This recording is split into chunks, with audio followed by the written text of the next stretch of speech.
NextWaveDV presents NAB 2013. Made possible by Zeiss, we make it visible. Kessler Crane, innovative tools for filmmakers. Red Rock Micro, introducing the one-man crew. We're at the GoPro booth, checking out some new stuff with Rick. Now, every year you guys just keep innovating with the GoPro, and it isn't like a small step. It's something completely new. The Hero 3 has some specs that we would not expect to see from a camera of this size or for the purpose. So tell us a little bit about it. So this is the Hero 3 Black Edition. So this is half the size of its predecessor with integrated Wi-Fi in it. So the integrated Wi-Fi allows you to remotely control the camera through a remote control or through our app for iPhones, Android, and soon Windows mobile phones.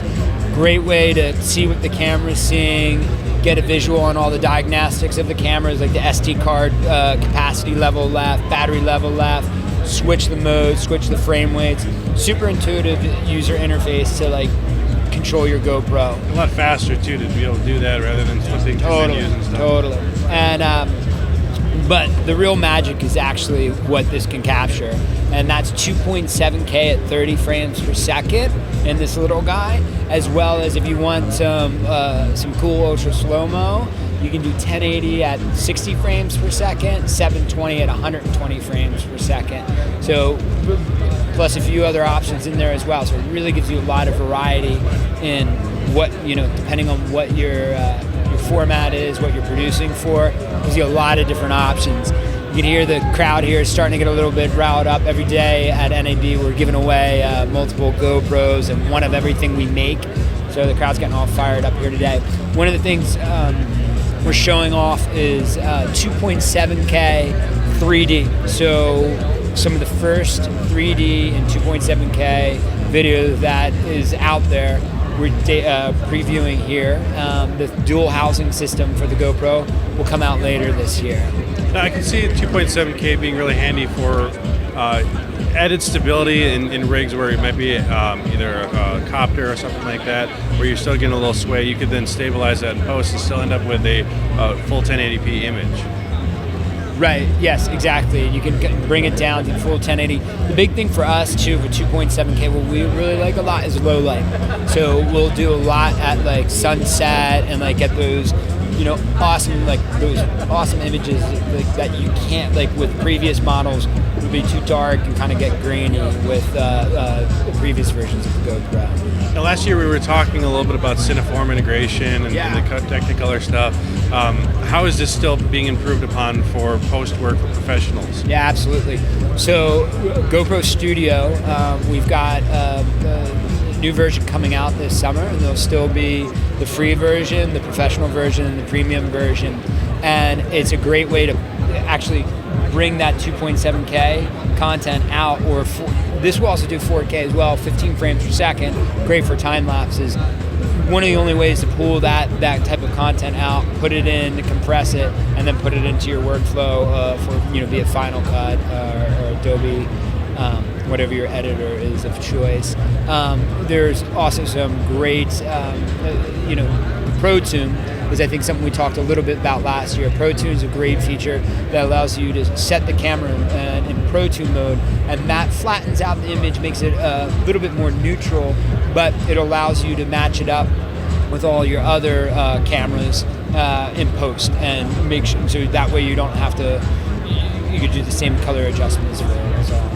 Now, I remember using ProTune. It was a great tool to have, but it did bump up some of the noise in the shadowy areas. Has there been improvements on the sensor? Yeah, you'll notice that right away with the Hero 3. There's tremendous improvements on just the overall image quality that you're going to see with the Black Edition. And we've been seeing some great low light footage coming out of this as well. Has that been improved in this model? That's what I was talking about with the 2.7K. That's the stuff that you're really capturing in the 2.7. Even it's noticeable if you compared the Hero 2 at 1080/30 and the Hero 3 Black Edition at 1080/30. You're still going to see overall improvement because there's a whole new sensor in there, new lens, so completely new technology in this Black Edition.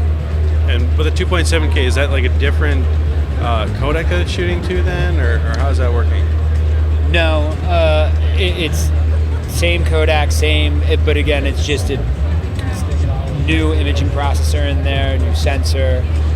So it's all going to be the same format coming out, whether you're shooting in 720 or 2.7K. Awesome. And so what are the different price points for the different models? So the Hero 3 Black Edition is our top of the line Pro Edition. It's $399. The Silver is $299, and the White Edition is $199. Great price points for anyone that's in the market for that. Got it. And then what are the features that they're going to be looking for? Like the White Edition, who would that be good for? White Edition. You're looking at a 5 megapixel digital photo, HD quality. It's a great video camera for someone who's getting their first GoPro camera, a consumer, someone who's maybe a kid saving up their money to get their first GoPro camera, or as a gift. Silver is a great all-around camera, on par with the Hero 2, but better in the fact that it's the same form factor and has integrated Wi-Fi. Hero 3 Black Edition, all those features on the video and photo side that I talked about, 12 megapixel photo options like 30, it has burst mode. The new burst mode does 30 photos within 1 second, where you can do 30 photos over 3 seconds. There's various photo burst options. That's going to be really someone that wants to take it to the next level. And then obviously what I love about GoPro is as the cameras have been improving, they're becoming better and better professional tools for production companies like ourselves. Absolutely. And so being able to have something that you can put on a car mount onto an aerial rig and be able to seamlessly integrate it with your other professional camera that you already have and not have to worry about it, the client saying, why does that footage look different? Yeah, absolutely. I mean, the GoPro Hero 3 with the mounts, like that's the one thing we're known for, is the world's most versatile camera. And that's because it's the variety of mounts and accessories that we make.